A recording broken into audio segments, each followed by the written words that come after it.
Nih kawan-kawan ya, aku cuma minta nomor HP ya, diteriakin maling, coba teriakin. Ayo teriakin. Aku cuma minta nomor HP yang punya ruko ini. Nggak dikasih, tadi pas datang ya, dia ngomong kalaupun ditelepon nggak bakal diangkat, berarti ada kan nomornya kan? Dia udah bohong. Ini levelnya baru kasir bro, lihat nih, kasir nih.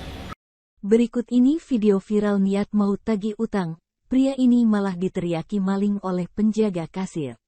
Ia berniat meminta nomor handphone atau HP dari bos pemilik ruko, namun kasir enggan memberikan. Sampai akhirnya perdebatan pun terjadi dan viral di media sosial. Sebuah akun TikTok @rahmatmubarok89 mengunggah video viral tersebut, Senin, tanggal 31 Juli tahun 2023. Ia pun turut membagikan pengalamannya saat menagih utang hingga viral di media sosial. Nampak dalam video viral ia merekam sosok wanita penjaga kasir. Dari dalam video nampak sebuah toko yang menjual berbagai macam obat dan vitamin. Pria tersebut pun berteriak kesal karena diduga diteriaki maling oleh si penjaga kasir.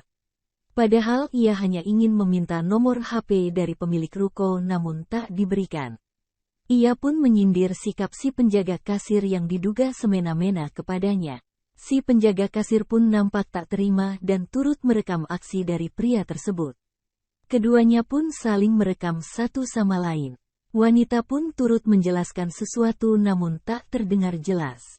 Pada keterangan unggahan video viral tertuliskan penjelasan singkat peristiwa itu. Ia pun berniat memviralkan kejadian yang dialaminya. Diketahui, pria tersebut hendak meminta utang dari bos si kasir. Utang tersebut adalah mobil yang hilang diminta ganti rugi. Selain itu disebutkannya jika bos tersebut masih banyak tunggakan namun tak memiliki itikat baik. Sontak saja postingan tersebut viral di media sosial. Tak disebutkan jelas di mana lokasi peristiwa tersebut terjadi. Netizen pun turut memberikan komentar beragam dalam video viral. Terima kasih sudah nonton. Jangan lupa like, subscribe, dan share ya.